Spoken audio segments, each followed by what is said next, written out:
When it comes to Donald Trump, there is this longstanding proven instinct to frame everything as much as possible as being in crisis, right? An institution is never just flawed, it's a failure.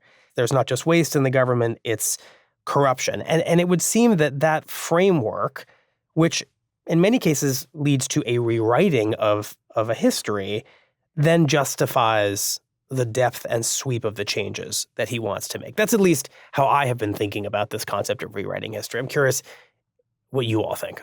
Well, I mean, Trump, he had trouble in the first term because he had too many people from the old order, the establishment, but they're gone now, and you can see it's basically Trump and Elon Musk. So I do think it's part of his playbook to be the kind of leader he would like to be basically the king he would like to be.